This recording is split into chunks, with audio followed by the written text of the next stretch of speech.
Hey everyone, I just wanted to quickly share how we populate seed data and some sample product data inside a Shopify store. Why it's important. When you're working on a development store, you need some initial data like products, product pictures, and product descriptions, as well as variants.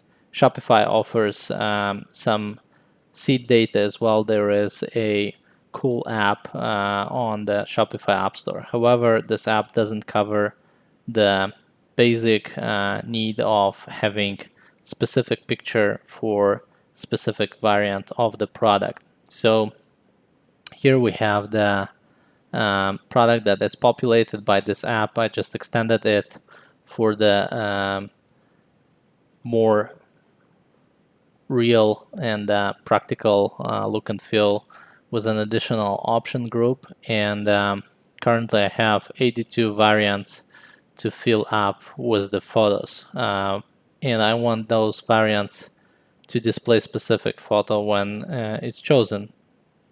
Obviously, I don't have those photos created, and how I will proceed, I just would create a photo that will be exactly the same, but will contain some text on it, and essentially this text is the variant name. How to generate 82 photos with text on them? That's the question we're going to answer in this video. So the way I'm approaching it is I'm going to select all variants and then open them as a bulk editor, because that's the way to mark all the names and copy all the names. So I'm just opening it at the bulk editor. Feel free to share if there is a better, more straightforward way to obtain it. And then I'm just making an inspect and copying the table and creating new file using Sublime Text. I'm using Sublime for this, and assuming you're a developer, you will use either Sublime or Visual Studio Code or whatever else IDE you prefer, and making the prettify to get back like a structured view of this HTML. The next step would be to actually find, so this is how it looks like. We can't use class name because the Shopify Polaris using styled components that have random names of the class names. So what I'm doing is I'm just marking this and making a shortcut that is Sublime specific to mark all the instances of this text in the file. As you can see, it also present in the image alt. So I will just grab with the additional character here. And right now we have all the instances, and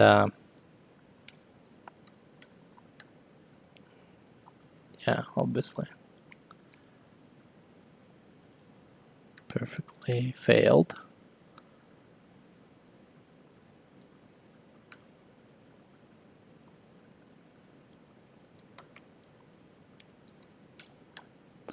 So now we have all the labels here, and I'm going to clean this up the same way.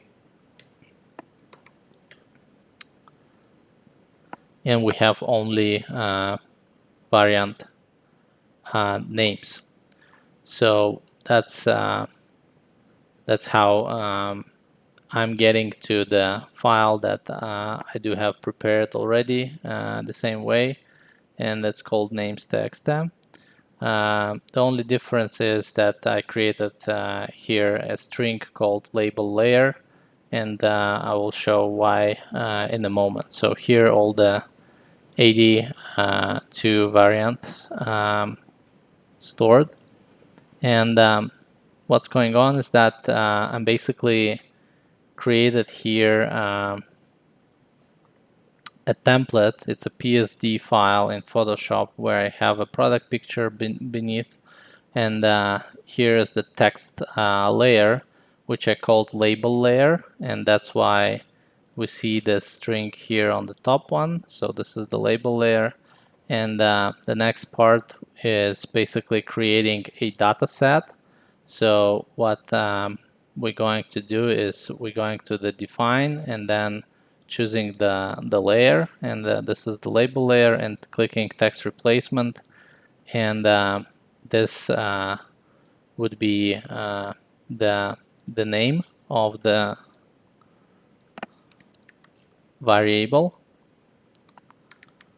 So I'm clicking OK, and next step is to import a dataset. I'm clicking import and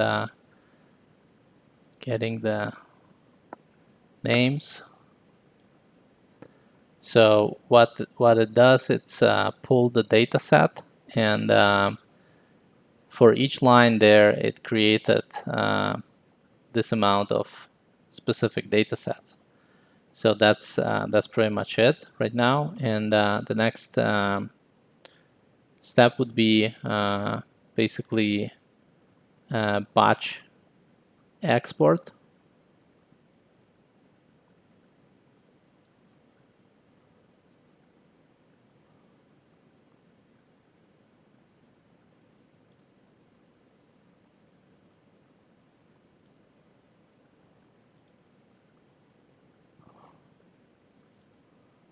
Uh,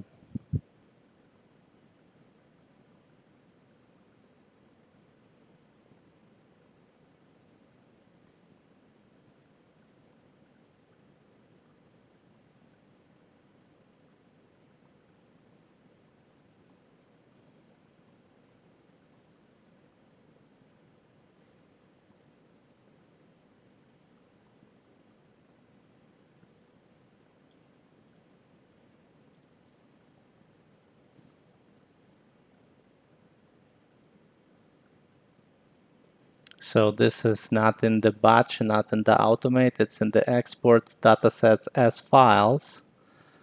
And we'll populate this window. So we basically click all datasets, that will iterate through all of them. Let's create a folder.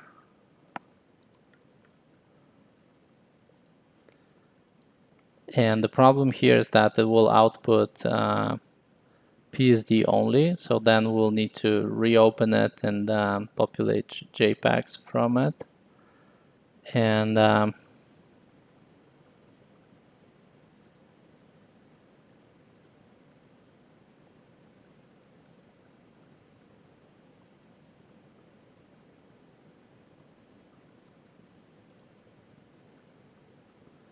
this will set up a file naming, so it will be untitled 2 underscore dataset 1. Yeah, let's just have this dataset name. Okay, all good. So I'm clicking OK, and that will generate all the variant pictures.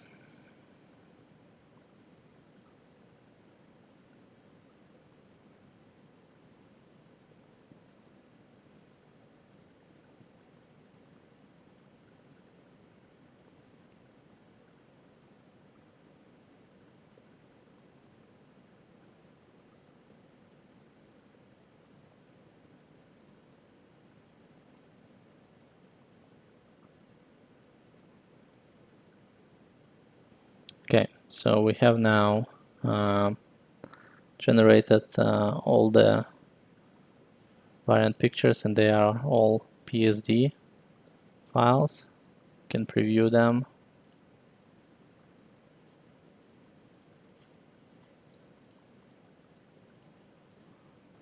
So each one is looking good. And the next step would be to basically set up a conversion to JPEG. So what I'm going to do is to open the file from this dataset and record an action that will output a JPEG. So I'm opening the actions panel here and creating a new action.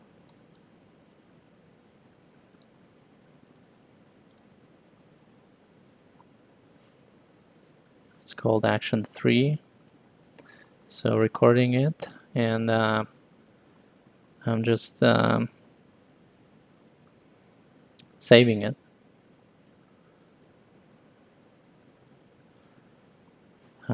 Just get used to the Save for Web one, so I'm using it.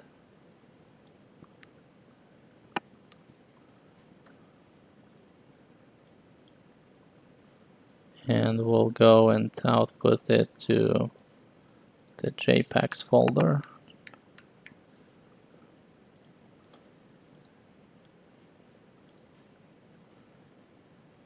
And next step will be to close and don't save the changes. And I'm stopping the action. So this is action 3. And now we'll go to the batch processing. And we'll get the source output. And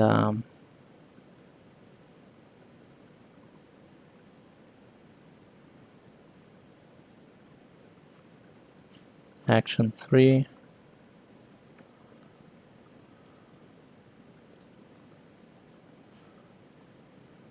Okay.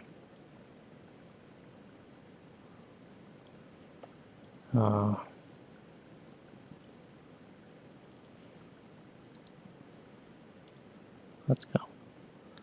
So now it's opening all the PSD files, saving them as JPEGs in a batch. We're done.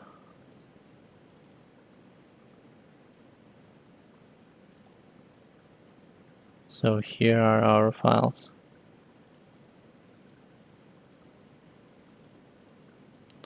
Next step would be to add them to the specific variants. For that purpose,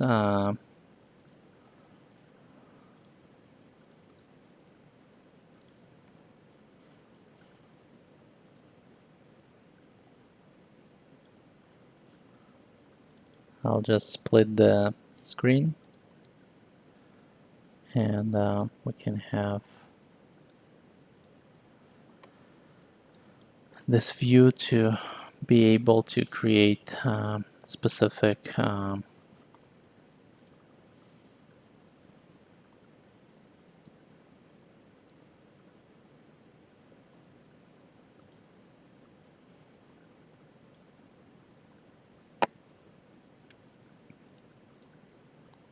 now is the more boring part of assigning them, but it can be done through simple drag and drop. This way you can see the name of the variant, and you can see also the picture itself, and it's the most convenient way. So that is our approach and process to create seed data and automate something in our work. Share your ideas and questions in comments, and let's catch up later. Thank you very much.